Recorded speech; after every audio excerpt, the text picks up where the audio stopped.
abatuwuliriza ku mukutu gwa English tubalamusizaako.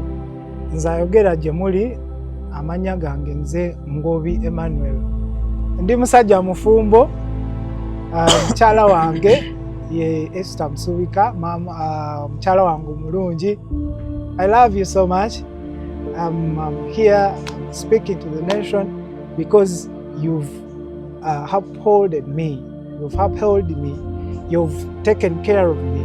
You've given me energy to be able to stand before these men and speak these words of wisdom. Thank you for preparing me. God bless you. I greet Jolene, my first daughter. I love you so much, Jolene. God bless you. Ndi musada musoga okuva ekamuli. Bwemba ndi kujja ekamuli ekambita mu Idinda. Nako nakubaba kyabazinga mene ikirewe ife ekamuli mubagabula. Sub county eri Kitayundwa. Abe Kitayundwa mwena abali kutuwuliriza mbalamwisaako. Era nsaba Katonda waffe abakuume bulungi bene emirembe. Namusaako abazaire bange abanzala abawangaalira ekamuli era egombola ly'Ekitayundwa ezone Bugogolo. Namusaako chairperson C1 Mwami Ivan webali kuume ekyalo mwena mulituwuliriza tubende ino. Mukutu guno gwa English twogera gye muli, twogera eri abaana, twogera eri abantu abakulu basobole okutegeera ebintu ebimu, kubanga Bayibuli egamba nti abantu bazikirira olw'okubula okumanya n'okutegeera. So kati ffe tuzze ku mukutu guno gwa English nga tugenda kuwa abantu amagezi basobole okutegeera ebintu bitambula bitya. So nayise ne muganda wange ono kamwanyirize naye abeere nga yeyanjula. Abatuwuliriza abalungi, nze amannya gange bampita Stephen Majara. I'm a born again Christian. Ni musajja mulokole era nga njagala nnyo Katonda. Nsanyuse nnyo kunyanyiriza ku mukutu gwaffe guno ogwa English era ndi musanyufu nnyo okubasanga. Ndowooza nti bye tugenda okugabana wamu nammwe bigenda kubeera nga bibayamba, bigenda kubeera nga bibagasa. Tubasaba muteekeyo amatu muwulirize osobole okubeera nga oganyulwamu.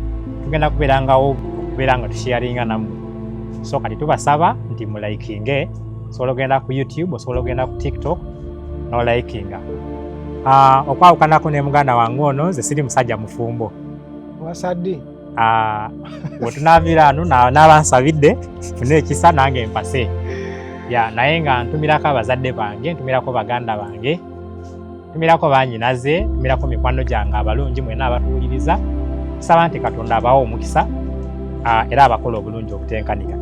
So we are here to discuss about the causes of single motherhood in the contemporary society, because when you look at the marriage structure now, in the current circumstances and situations, you realize that there are very many single mothers out there, and of course there are a lot of causes. There are a lot of causes. So we want today, before we go in there, to understand what could be the cause of very many single mothers in the contemporary society. Let us first understand who is a single mother, for example, because our viewers may not be understanding this. Because when we talk about single mothers, a person may think a lot of things. So we want to first understand who is a single mother according to you. Okay, thank you so much, our viewers.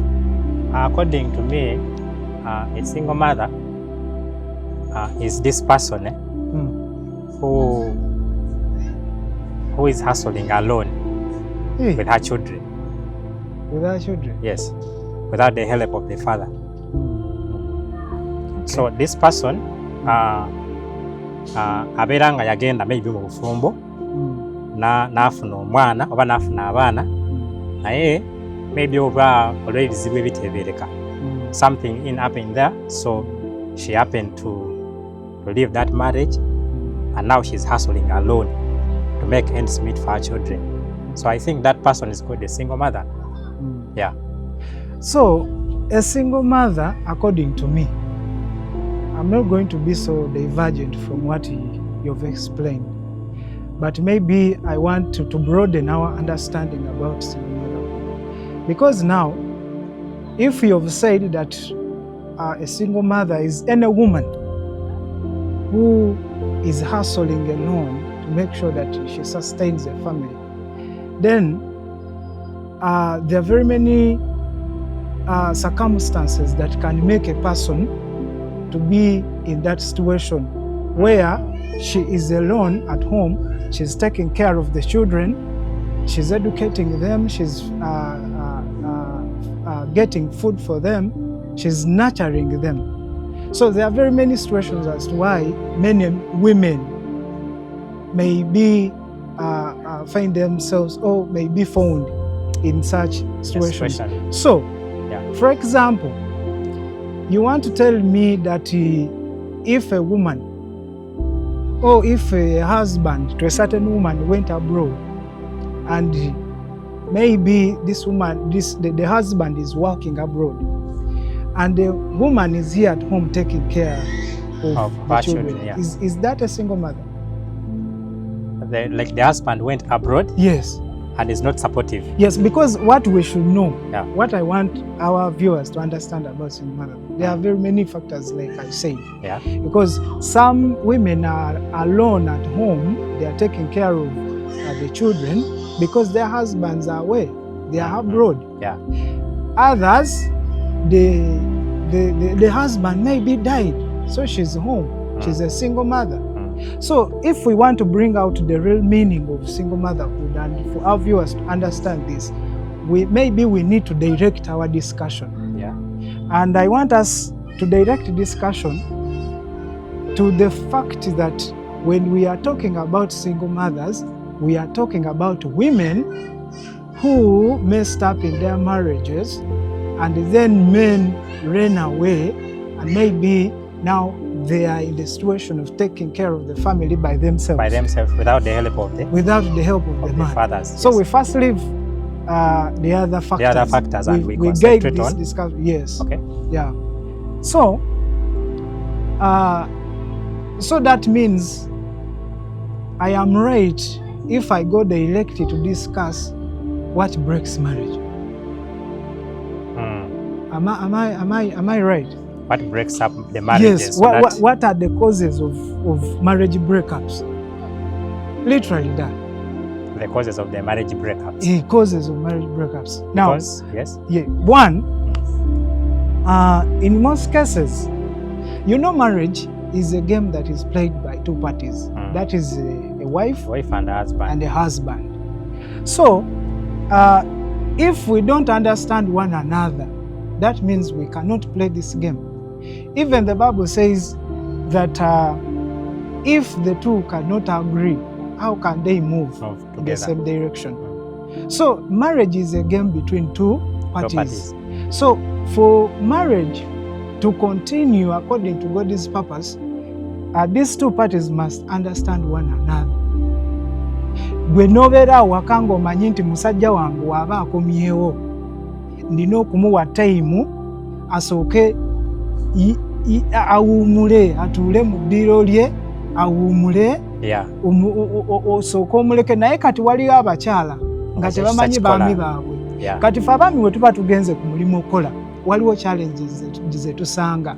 Ze ku mulimu gye nkola osobola okugenda mu field no gatheringa wakawo n'omucompairinga bulungi, and then you submit it to the supervisor, and then the supervisor says this is nonsense.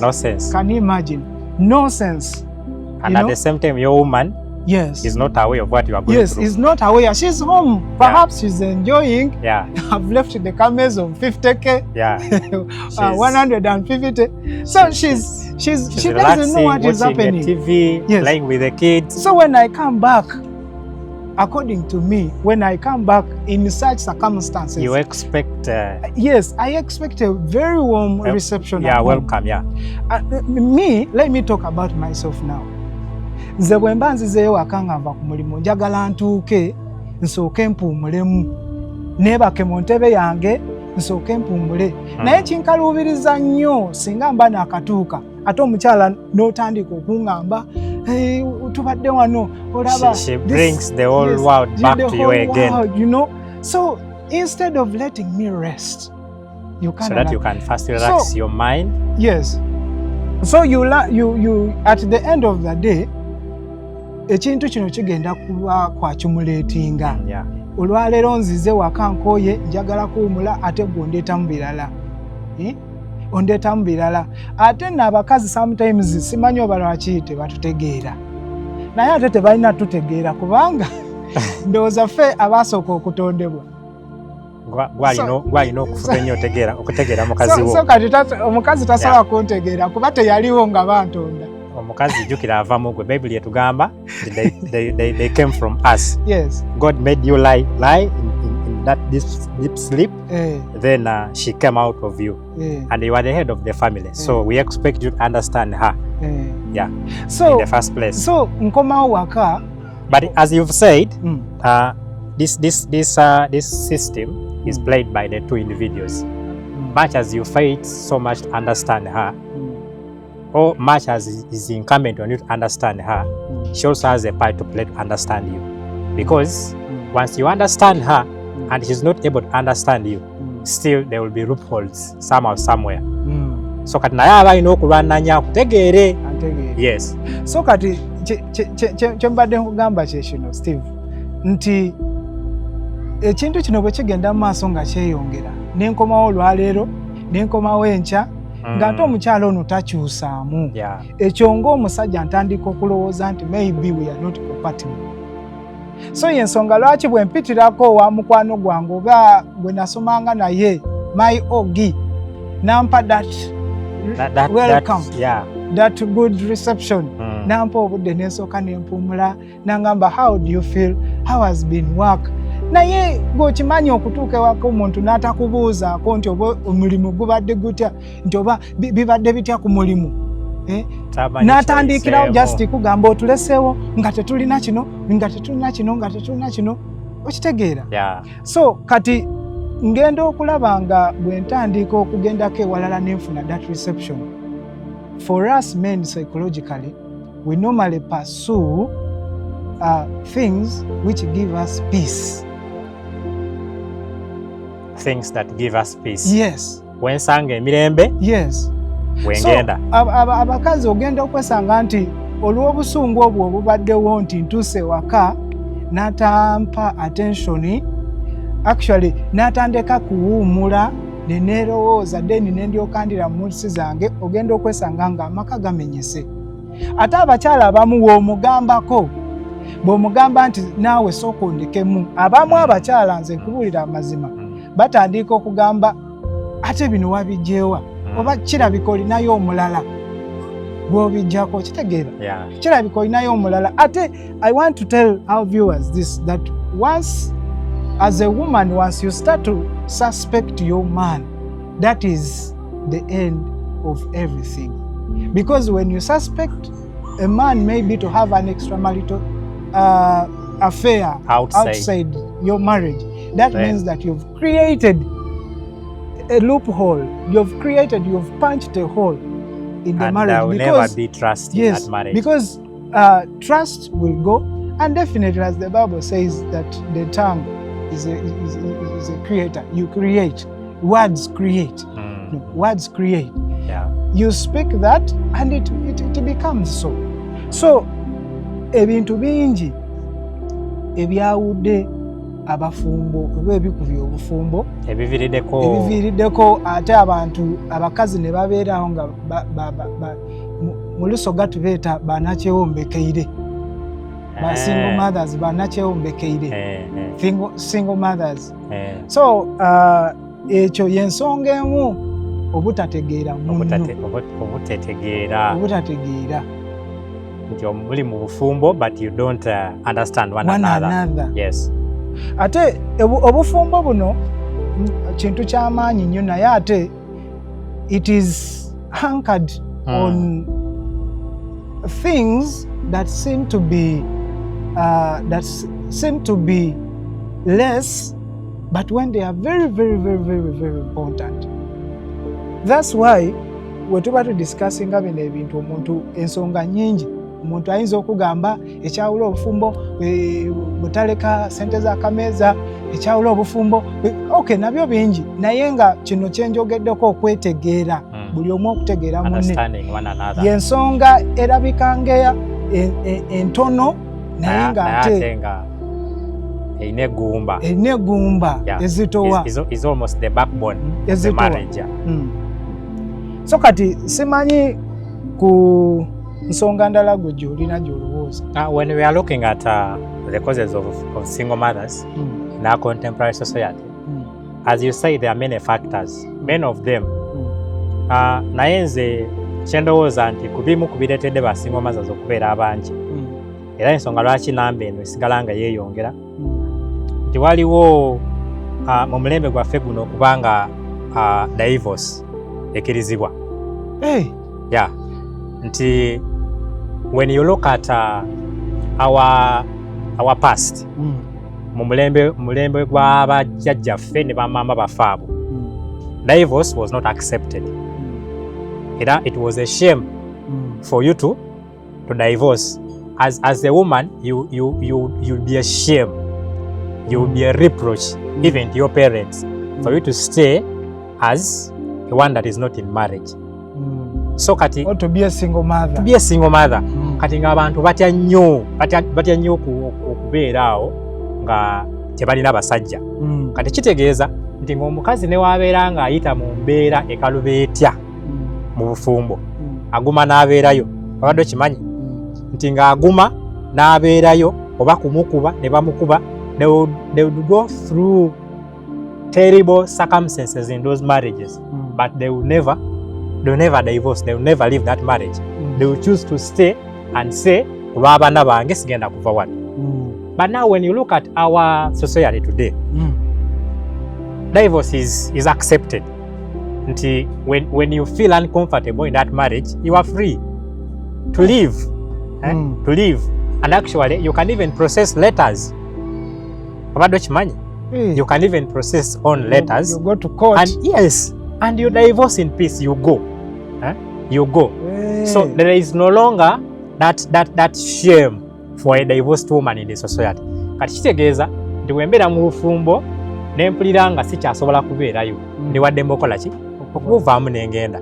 Okitegeera. Kati yensonga lwaki olaba nti ba single mothers beeyongedde. There are so many in our society because they no longer fear to divorce. Beegendera n'agenda, she will say, let me go and hustle for my children alone. As long as I have the hands, as long as I have the legs, I'm not lame. I can also do what? And manage to hustle for my children.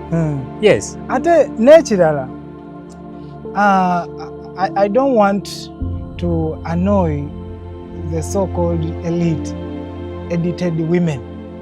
You know, in the current Uganda, we have edited women.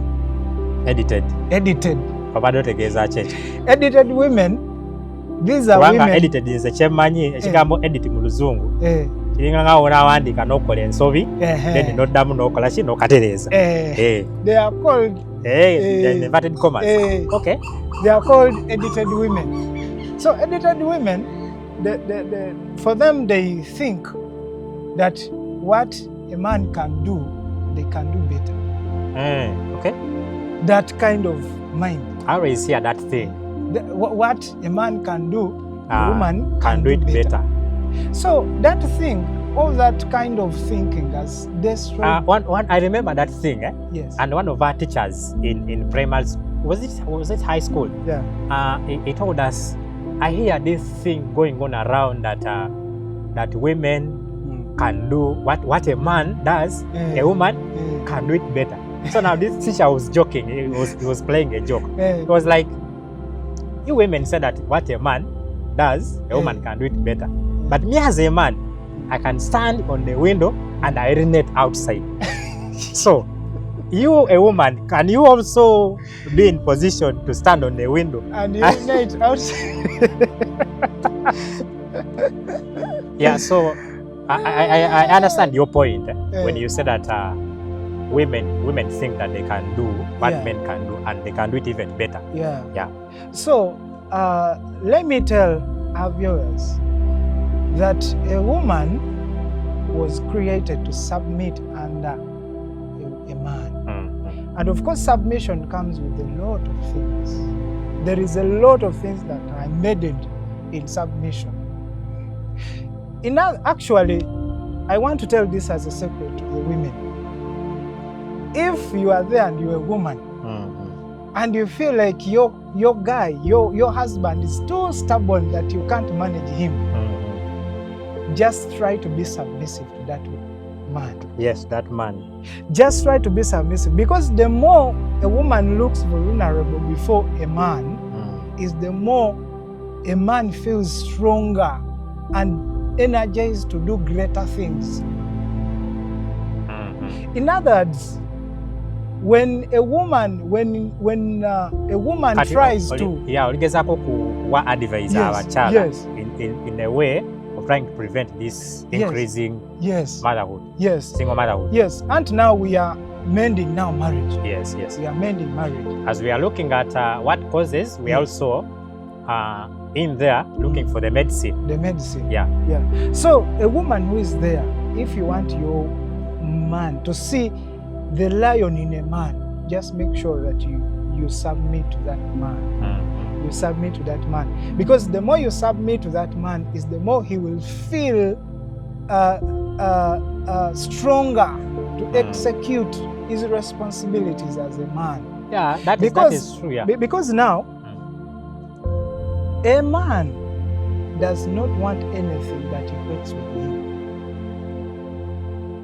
And if you're a woman and you want to have issues with your man, you try to show every day that you are in any way equal to that man. That man, yeah. Because when a man sees that a woman is equating herself to him, what he does, the next step he does, is to make sure that he pulls that woman down. Because now you become a rebel. Yeah. No, two cocks cannot row on the same compound. Yes. Yeah. You become a rebel. So what the reason as why men in most cases even run away from their homes, because he's seeing a rebel. Nga webanaddayo ewaka tewali muntu agenda kulaga nti ali under his authority. Yes. Osegera. So kati omusajja n'avaayo, nga mbadde nkugambye nti abasajja gye tutambulira tubeera n'ebintu bingi bye tuyitamu. Abantu batujooga, abantu batuyisaamu amaaso. So kati when you come back home as a man, you want to regain that authority, to feel inside you that you still carry authority. You still carry that authority. You exercise authority. And you can only exercise that authority in your jurisdiction, which is the home. Kubanga omusajja alya kitiibwa. Olaba naye Bayibuli etugamba nti abakazi mugonderenga baani baba mwe, you submit to your husband, because as a wife your part in this marriage constitution is to make sure that you submit to your husband. Once you fail to submit to your husband, you are creating a gap or a room for a breakup, which will lead you to being a single mother. So what you have to do is to submit. When you read the Bible in Ephesians, Paul is trying to guide you that you need to submit. Actually, he went ahead and said, even as Sarah called Abraham his Lord, I mean her Lord, yamuyita mukama we. So that means that you need to submit to the man as you submit to the Lord, as you submit to Jesus. There is no man that is going to be sweet a woman that submits to her. him. Or to him, yeah. Yes. Taliyo. Yeah. Bw'obanga ossa mu bbaawo ekitiibwa bbaawo agenda kukola ki? Agenda kuyisa bulungi. Naye nze naye nga tonagenda nawala kwekyo kyenyini kweyo yennyini ensonga ey'abakyala okubeera submissive to their husbands.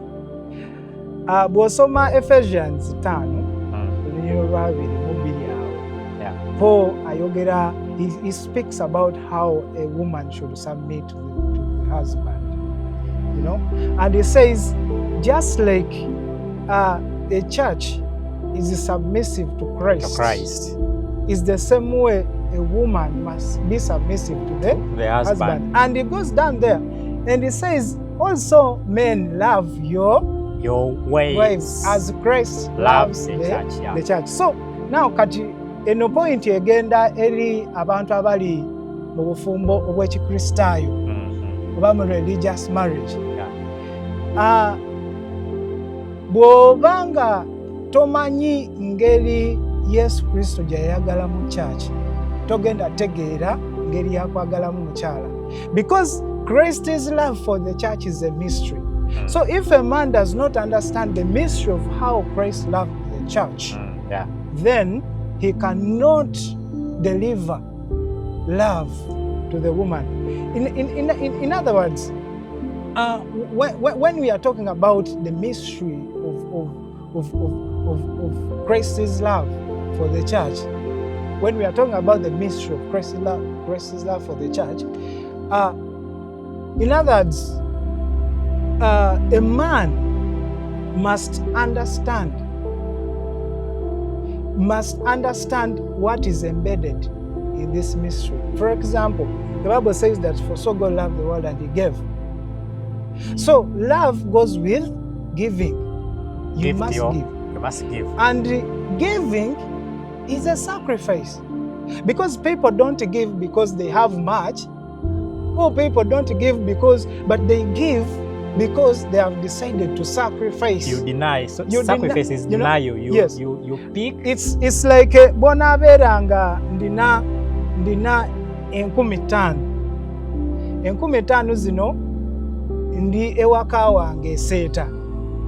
Naye 15,000 zino njagala nzikozesa ogenda mu town. Naye nga naawe tolina transport akujja eseeta okugenda emukono. So kati sacrifice eyo gye nkola okugamba nti kankuwe zino 2,000 nange nsigazeeko 3 nsobole okweyiya naawe obeerewo. Ekyo kye bayita sacrifice. You deny yourself, you deny your rights. So kyogezaako otugamba nti engeri Katonda oba engeri Yesu gye yayagalamu ekkanisa, he sacrificed himself. Yes. Yesu yeewaayo kubanga yali alina ebitiibwa mu ggulu. Yali Katonda in the Godhead. But yasalawo n'abireka. He chose to deny himself that glory and came down, became a man. That was the best sacrifice that he could ever give. He became a man for you and me. So as a man, you also have to sacrifice. You deny yourself of certain privileges. You deny yourself of certain things that you ought to have as a man, and you choose to give it to your woman. Because it is sacrifice. This constitution is about sacrifice. If you don't sacrifice, then you are leaving out some things untouched. So for a person who is living in a Christian marriage, one, you have to understand the principle of sacrifice. You have to sacrifice. And let me tell you that what a woman understands as love is actually sacrifice. Ate na kino kankiwe abantu ndowooza kibuusa abavubuka.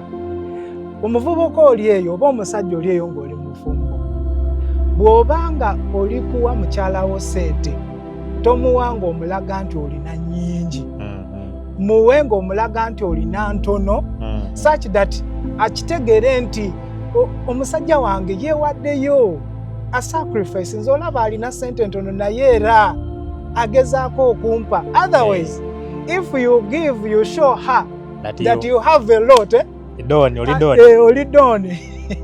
You will give and she will not take that serious because she says you have a lot. So there is no that pain.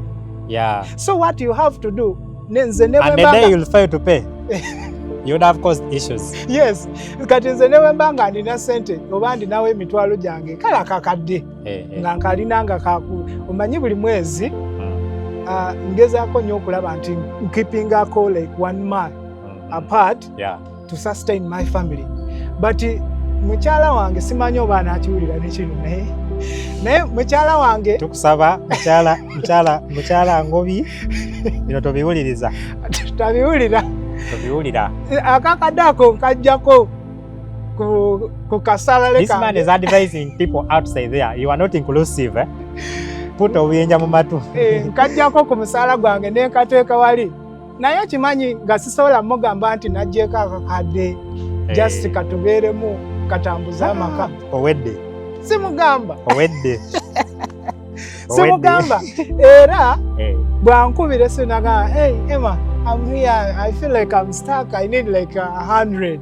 I said, do you know honey, I don't have much money here with me, but what I'm going to do, you want 150, let me give you 70,000 as I plan, you know. So you realize that she will compliment you, You say, honey, thank you so much, thank you. So she sends a message back in WhatsApp, complimenting you, thank you so much, thank you for sacrificing. But if I wake up one day in the morning and maybe I show her that, I normally have this one man here for us, she will just be calling, and I want this, because she knows I have. So she will not understand. She will not understand the sacrifice. So abaami abali eyo, don't give your woman. Don't give your woman as though you have a lot. Make sure that you create a situation that makes her think that you are giving the little you have to her. Circle economics naye ndowooza oba ekyo kyemuyita something like utilizing the limited resources, something like resources that. Are scarce. Something like that. Naye nze ndowooza nti ku bintu ebimu ebireetedde ba single mothers in our generation, they are the single mothers themselves. Wado kimanyi? Nange mbadde njagala kireeta naye single mothers themselves kubanga one ba single mothers bano bagezezaako nnyo otulaga, they have tried to show us and to prove a point that this is normal. It is normal and it's a good life to live without a man. Kati oyagala bakole kina. But it is not normal. Do you think it is a normal thing to be a single mother? So what should they do? No, they should rather teach their children, because bakyenyumirizaamu nnyo ne bakiyigiza n'abaana baabwe. They always tell their children, single mothers tell their children that it is okay. It's okay. Olaba nze bakuziyiza ndizeka. Ndizeka. So never allow a man to play around with you. Don't even be in that marriage. You be confined. You are out of peace because of that man. Nze mbaddewo nammwe mbakuziza. Sibakuziza? Temusomye? Temulya? Okitegedde?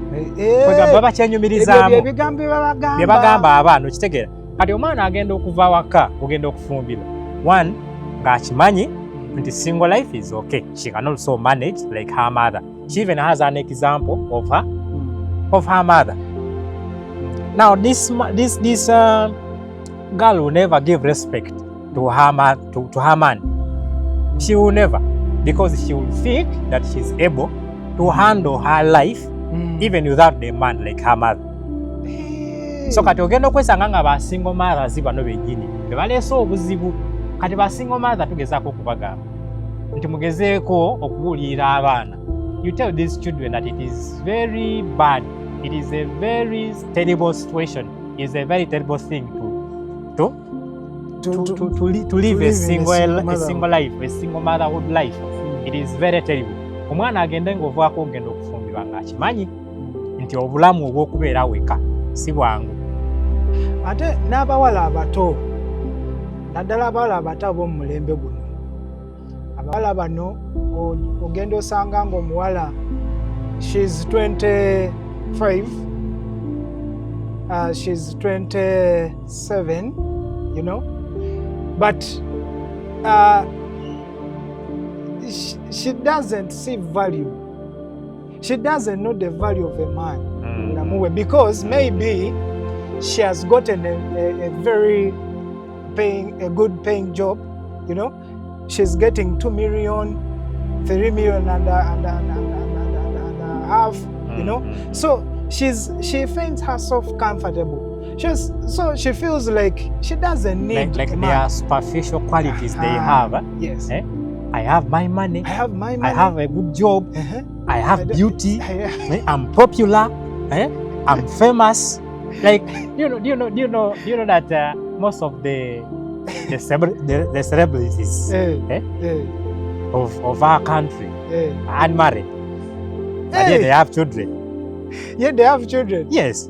So they are, but they are single mothers. Yeah, now who are they? That's why waliwo yavaayo n'alaba nga kimususeeko. Ate nze simanyi oba abawala abato lwaki temuyigirako ku bantu bano abatuuse mu mbeera eno ne balaba nga it's hard to live a life of a single mother.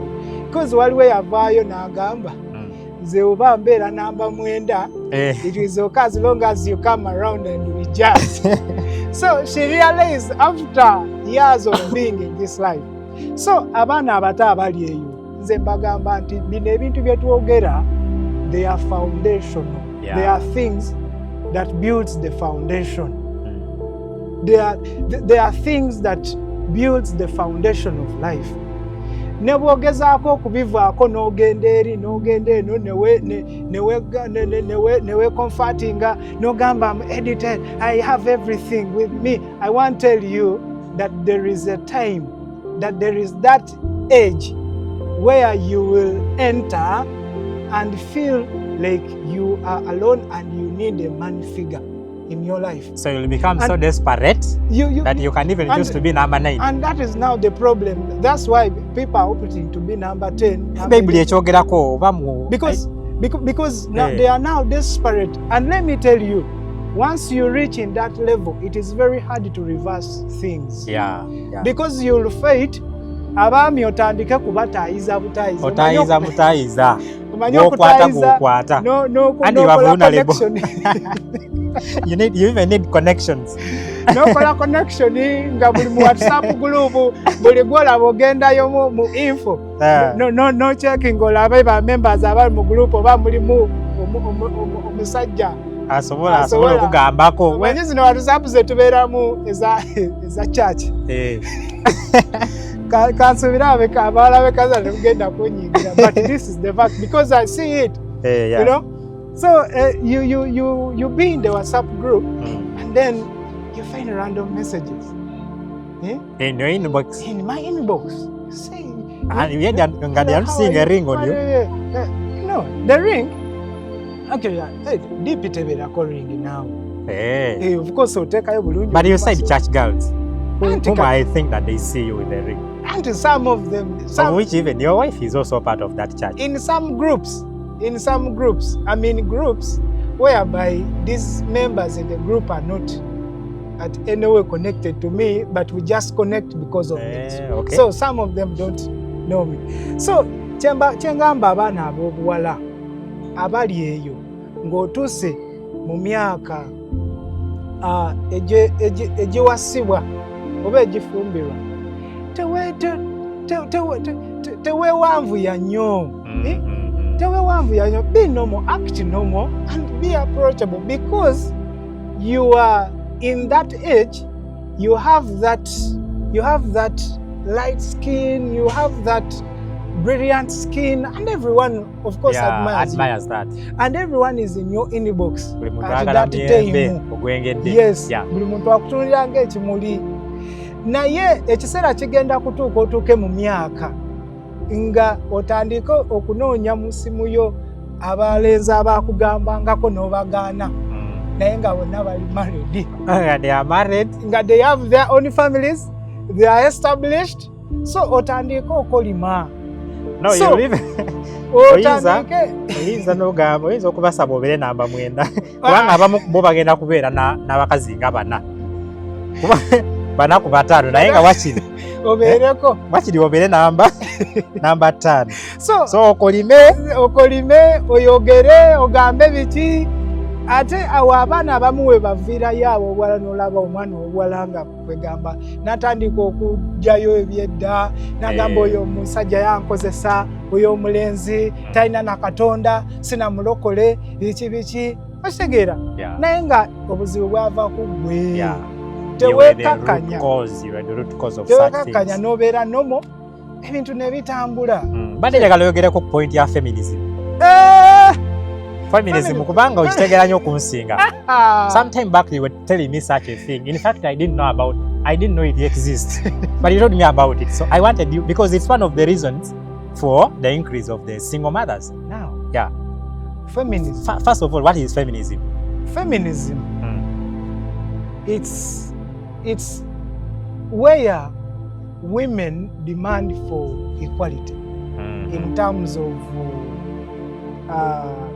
finances, in terms of politics, in terms of politically, socially, and economically. They demand equality politically, socially, and they want to be equal. They want to be equal. Like there is no such a thing as this one is on the top. Yeah, but feminism also has types. There is radical feminism, or what, these groups of women. Abavaayo ne bakola obubinja bwabwe nga they attack men, whenever they see any place where a man is being lifted, they think they also deserve that what? So that is feminism. And this is it the same as women emancipation? Yes, and that is now the result. Because women emancipation is something that I read about, and yes. It is like the equality between men and women. Yes. First of all, feminism si kintu kibi. Naye kirina ekiseera we kituuka abakazi ne babeera possessed with feminism. Kati ne batandika okulowooza nti basobola okukola ebintu byonna ng'abasajja bwe bakola ki? Bwe babikola. So you'll find a woman who says I'm a feminist going back home, taking that energy of feminism at home. Like she takes the really energy. Yes, of feminism. She thinks natural person even up to home. Yes. Na exercising ane kubawe. Ne kubawe. Unti nkomyewe waka. Nkomyewe waka. Gwe muchala. Nze mwami. Neda gwe mwami nze muchala. Gwe nsoso komawo. Waka. So nkusubira okuba nti since you were the first to reach home. You should have done something so that I find things done. If I wish. If you wish. If I wish. But now if you wish, but feminism says we must be equal. Until now, that's where women are messing up with marriages.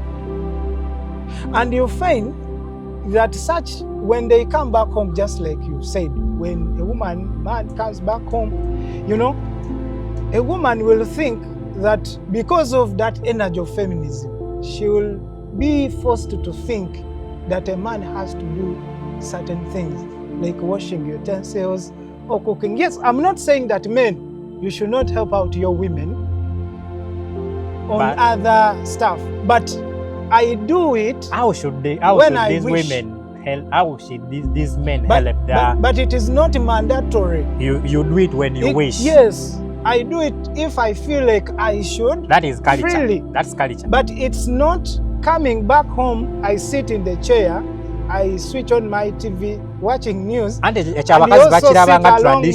Like traditional marriage. No, not traditional. That's how God created society is changed.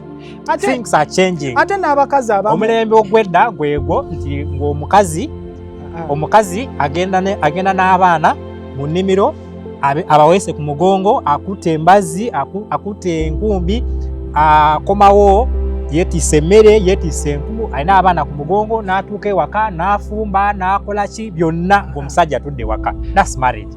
Kati nze kambulire bano abatuwuliriza. Kati nze maama wange eri e Busoga. Twakula tumanyi taata bwe mugenda ku nnimiro ne mulima ne muvaayo ne mudda ewaka. Taata alina kugenda mu kinaabiro anaabe, adde wali mu muyembe atuule asale nako. Then maama mwe muvuddeyo mu nnimiro, maama avuddeyo ne mmoogo ameetiise n'atuuka ewaka na preparinga that cassava, n'amala okupreparinga cassava n'akwata ekidomolo n'agenda ku luzzi n'akima amazzi n'agaleeta. Taata ali awo atudde, awuliriza leediyo atudde. Maama n'afumba.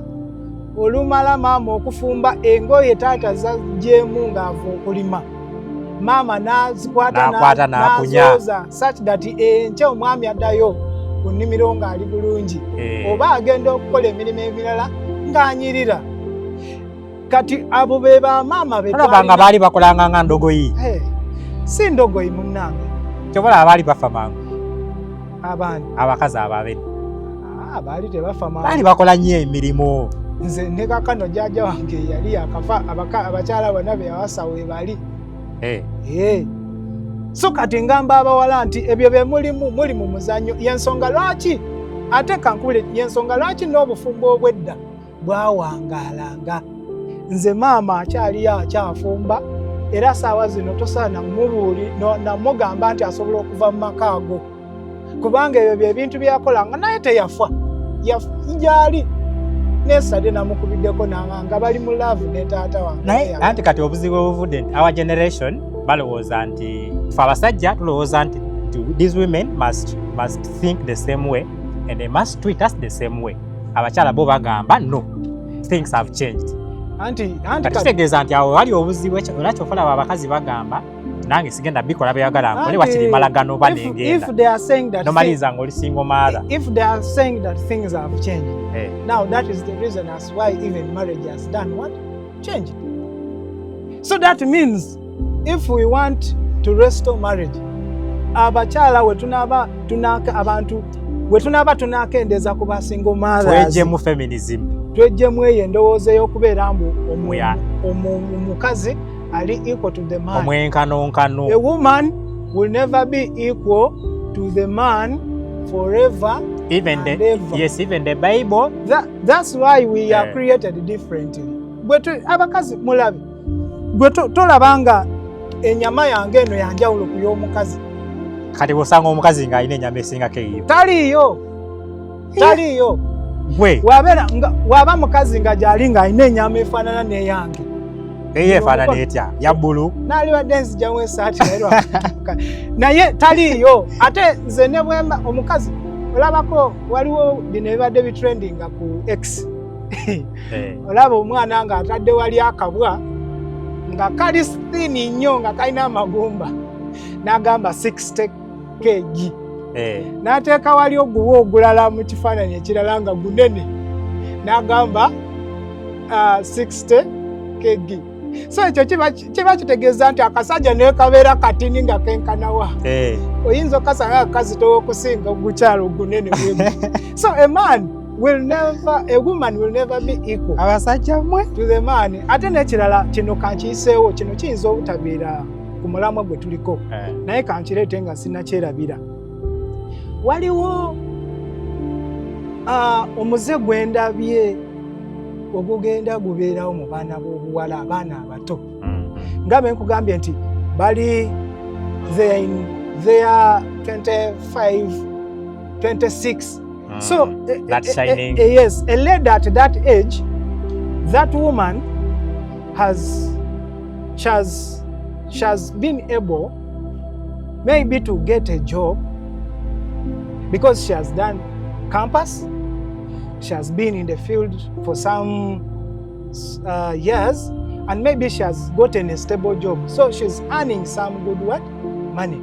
And then she starts looking well. She has her room, she has her small car, you know. So omuze ngulabye mu baana abo nga bali comfortable. Abaana bano, they don't want to get pregnant. They don't want to get pregnant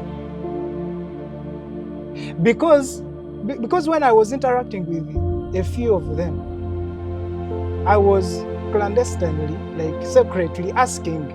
I was just enlisting one of them to tell me the reason as why she has that kind of thinking. Because when I asked her, she was 27. But when I asked her about her plans of getting married and maybe perhaps getting pregnant, having children, she was like, don't even tell me about that. I was like, hey, wait, what are you saying? She said, me, I must enjoy life. I must enjoy life.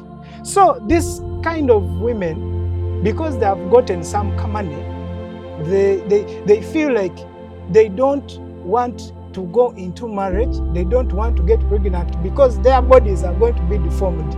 Can you imagine? Because when they are going to lose their shape. Yes, when I spoke to this young woman, she tells me, me, I cannot lose my shape. How can I get pregnant?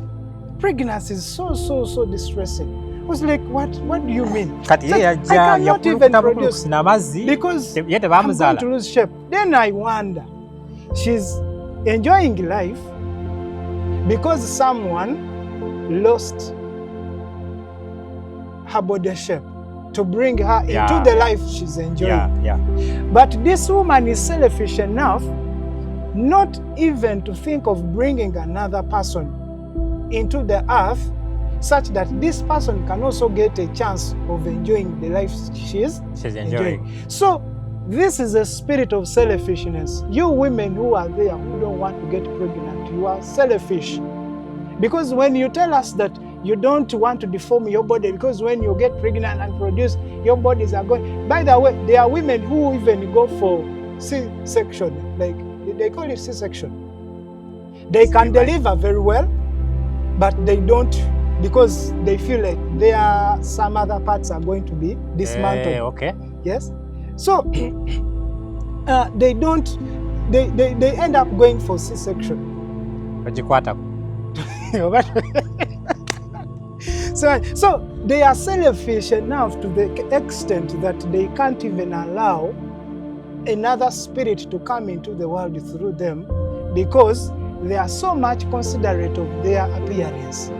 Yet your mothers got deformed. Even when you go to your homes, you find your mothers are not in shape. Reason being, they decided and they sacrificed their bodies to bring you into the life that you're enjoying, that you feel like you should not be distracted from the enjoyment by being pregnant or what, you know. So that is a spirit of selfishness, and you should stop it. Even the Bible condemns. It says in the last days, yes, men will love themselves. There is how is it or Paul Peter tries to bring out this thing. It says men will be lovers. Men will be lovers of themselves. When you look at your body, when you look at yourself, you're like, I'm the Alpha and the Omega. So you don't want anything to touch you. Like you wish everything is for you, not for everyone, not for anyone else. So selfishness is not really good, and it is bad and condemned even in the Bible. Yes. So that means you feel like that, then you have that spirit of selfishness. And that spirit of selfishness is one of the signs of the end times. So if the rapture comes now, don't complain if you're left. Now let me I want to put some other thing here. Now on abana bano bagamba kubona omuwala bwe namugamba nangamba nti nze saagala kubeera lubuto because omubiri gwange gugenda kubeera deformed. Ne mugamba kati gwogera kikola otya? Nangamba but now we have technology. That's what she told me. We have technology. I can get a surrogate mother. We go in the hospital. We get the semen. Yeah, that's something called artificial insemination. Yes. Artificial insemination. Yes. You can get a semen. Yes. Of a man. And you get a surrogate mother. Surrogate mother. Yes. So they surrogate mother ya ni mu Uganda. Surrogate yo mukazi gwogula n'esente osobola omugula n'esente. Yabeera ye mugwaliro. N'omupangisa. N'omugamba kabeleeta amazzi g'omusajja wange bagakukube nga bagagase n'enkwaso zange, enkwaso z'omusajja wange nga bazigase n'ezange ez'omukyala bazikukube omwana afomingibwe mu lubuto oba otuzaalira omwana. Era abantu bangi mu Uganda wano balina abaana naye nga bakozesa surrogate mothers. So they are single mothers. Nga bakozesa surrogate mothers. Those people are single mothers, right? Some of them are single, some of them it comes by agreement. You agree with your husband and then you do so. But I want to ask the people who are doing such a thing. In the Bible, we have one woman. This woman is called Mary. Mary is the mother of Jesus Christ, yes. Yes. She's the woman who carried Jesus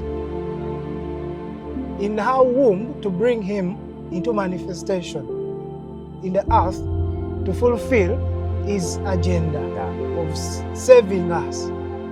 You know, so mwabagala okukozesa ba surrogate mothers, those who want to use surrogate mothers to bring people, and you feel like you are expensive enough, you are beautiful enough to be pregnant and bring out a spirit into this life. Yeah.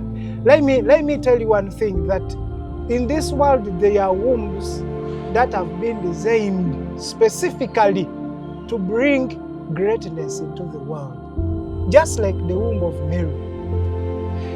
For example, Mary mu biseera byabwe, she was not the only virgin girl. Yeah, that one I'm sure. In her generation. Yeah. She wasn't. But when the angel came, the angel looked for her, and the angel announces, "You are blessed among all the women." Highly favored. Highly favored, and you will conceive. So that means that God did not look at other women who were virgin at that time, but she looked at Mary, because Mary carried a special womb to bring Jesus into the world. So you women who are there, some of your wombs are special, and they were designed from the beginning to bring greatness. Special vessels. Into manifestation. Into manifestation. So when you think that you're going to dodge the process, then I want to tell you that most of you will miss out. You will not fulfill God's wish. Because imagine Mary had refused. Can you imagine? Mary had refused and says, let me get a surrogate. Still God would have looked for another virgin. God would have looked for another virgin, yes, and to nurture this Jesus and be brought still. But Mary would have missed something in the spirit. Yeah, she would have missed. In fact, in her life, she would have missed something great in her life, because up to now, Mary is regarded as the highly favored woman. In fact, some people even worship her. And they worship her very well. And she was favored. So women, make sure that you go by these principles, because these things that we are speaking, these are the true things. This is the truth. The Bible says that you shall know the truth, and the truth shall set you free. Yeah. So women who are there, be free from the influence of this world, and make sure that you move according to God's will. Because your wombs, those wombs that you're holding, those wombs have been designed to bring special vessels into the world. Yeah. So don't think about surrogate. Be natural. Go by the principles of God. Choose to go by the principles of God. Choose to do the will of God. Jesus says that my food is to do the will of my Father. So the women who are there, let the will of God be your food. So twagala ulete pointi yesembayo tuve wano. Mbadde ndowooza ku bintu ebimu ebireetedde ba single mothers okubeera nga bangi mu mulembe gwaffe. Is the pre-marital sex. Pre-marital sex. Okwegadanga. Kwita okwegadanga. Amuluso gali kweta okwegadanga. Nga temunaba kufumbirwa. Okitegedde? Abo mulembe guno bakyeta okwepiica. Musajja gwe naawe. Mbadde ndowooza oluyimba. Siruyimba naawe tugende maaso. Luyimba lwa musajja. So kati ogenda okwesanga nga ba single mothers bangi olw'okubanga nti these girls and young boys are trying out those things out there before marriage, and in the process of trying out they end up getting pregnant. The girl ends up getting pregnant, and yet at the same time she cannot abort. Some abort, but others say I cannot abort. And the reason as to why there is this increasing premarital sex tendencies in our generation is because of the degenerating morals in the society. Because before, for you to be married, you had to be a virgin. Even in the African traditional society, the auntie would be there to confirm that you were a virgin. Else, they would even pick the dowry. If they find out that you are not a virgin, they will take back the dowry. The man has the right. Okukwata ebintu ebyo bye yabawa n'abizaayo. Olaba we bajja ne bajjawo tanka gye baali. Ne babiyoola byonna ne babitwala. Once you are not virgin. So kati mu mulembe gwaffe guno ekyo tekikyaliwo. Tekikyaliwo, like virginity is no longer upheld. It's no longer respected in the society. So like people are free to do that stuff. And in the process they end up getting married. Kati ogenda okwesanga nga omuvubuka afunisa olubuto tanaba kweteekateeka. Naawe omuwala mwennyini oba oli awo kyalina mu ssomero. You are not ready for marriage. But you have produced a kid. The man is not able to cater for the child. So you end up hustling out yourself alone to make sure that this girl finds what to eat, goes to school. I think that's why many of our girls have run to those Arabian countries. You find out that majority of them who are there is as a result of looking for money to take care of the children. Naye nga kyava ku kinti baali nga tebeeteeseteese, baali nga tebali lwedde okukola ki okuzaala abaana. Kati tugezaako okukubiriza our generation to avoid such stuff. Better prepare yourself enough. As a young man planning to get married, organize yourself. Make sure that you have some stamina on you, like you have some muscles that can withstand a family. If you find out that you are not able to do it, then try to avoid such things, because gena maizango ofunyisa omwana w'abendi olubuto naye nga tosobola mulabirira. Amalize nga single mother ali eyo abona naye nga naawe tosobola nakubaako nekyomuyamba. So tugezaako okubakubiriza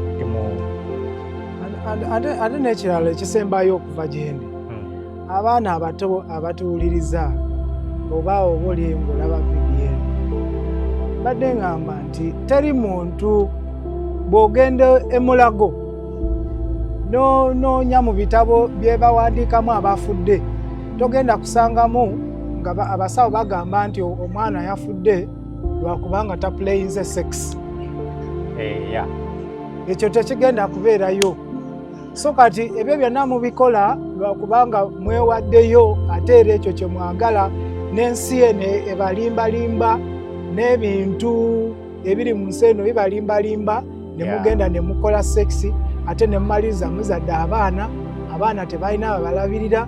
Kati ensi yaffe nebeeramu ba single mothers bangi, ate gye bakoma okubeera abangi era n'omulembe oguddawo bagenda kubeera bangi, kuba baba babakuza nga tebalaba mugaso gwa taata. Ate jukira n'omwana naye tamanyi mugaso gwa taata tamulaba. So abaana talina agenda kumulabira kumukubiriza nti kola webati kola webati agenda kumayizanga naye. Tubagamba temugenda kufaawe munaaba temupulayinze sex, mugenda kubeera balamu, mwekuume, embuzi muzizzeeyo ku nkondo, muteekeyo kufulu, padlock erume.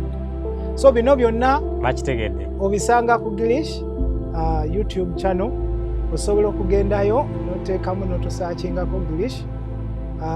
Bagenda kukuleetera YouTube channel bw'oba otuseeyo bambi bwe biba bino ebintu bikoledde nga ofunyemu ekyamakulu, likinga ate osubscribinge, omale ogende ne ku TikTok Gilish. Emboozi zino zigenda kubeera nga zibaayo nnyingi nnyo. Ffe tusazeewo okugunjula omulembe gwaffe kubanga twagala tukaddiwe tulabe omulembe omulungi, naffe tutuuke okuva mu nsi wano nga tumanyi nti tulese abantu abavunaanyizibwa abagenda otwala eggwanga lyaffe mu maaso. Mwebale kutuwuliriza. God bless you. We sign out.